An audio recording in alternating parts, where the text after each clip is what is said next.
Yun. Puno na naman ang ating botehan. Atin na ito isusulong. Atin na itong isusulong bago pa umulan. Ay. Imbes na magaluto, magasulong tayo ng bote. Baka natagas. Hindi naman. Baka sa likod. Magasulong tayo. Day off ko nga ngayon, kaya isusulong ko muna yung mga butay para mabawasan ang mga kalat sa bahay. Medyo madagim nga ngayong araw, kaya hindi na kami lalabas. Maglilinis na lang kami ng bahay. Tulad dun sa aking video nung nakaraan, dini ko lang rin dadalhin sa Redemption Center. Malapit lang rin sa amin, siguro yung mga 8 minutong drive. Ang isusulong ko ngayon ay isang baglaang ng mga butay.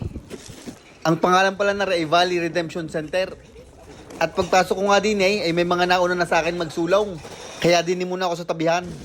Tingnan nyo isang aray, kadaming isusulong. Ang akin ay isang baglaang ay, ang kanya ata isang pao. Gusto ko sanang bumahagi ay kahit isa o kaya dalawa. Madagdagan lang rin aking dala. Pinagmamasdan ko ay ang mga dala niya yung mga plastic bottle ng tubig eh. Saan kaya rin nangungulikta mapuntahan? At yun, tinawag na nga ako. Kaya inabot ko na agad rin aking dala. Isang sako lang naman, kaya saglit lang sa kanya yan. Ang laman lang naman yan yung mga plastic bottle din ng tubig. Kaunting lata ng soft drinks at saka mga lalagyan ng mga buko juice. Malalaman yung pwedeng isulong din yung mga butay.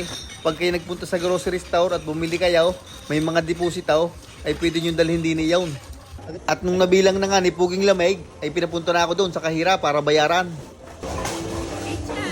Thank you. Kasi yun, nakadalhin siya tayo ng $8.10. Nung nakaraan ay $7 ata yun. Pwede na. Kaysa itapon. Ano? Let's go. Ipapakita ko lang sa inyo mga puno din eh. Tingnan nyo't nag-iiba na kulay.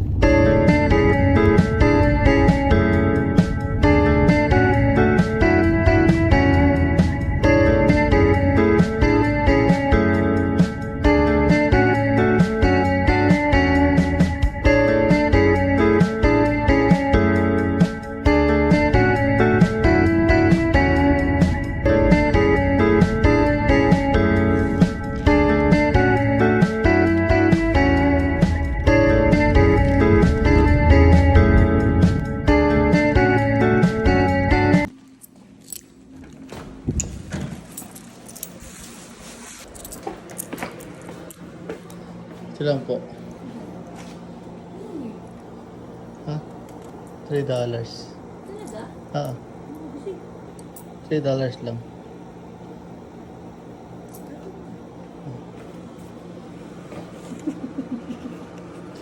$3 lang to.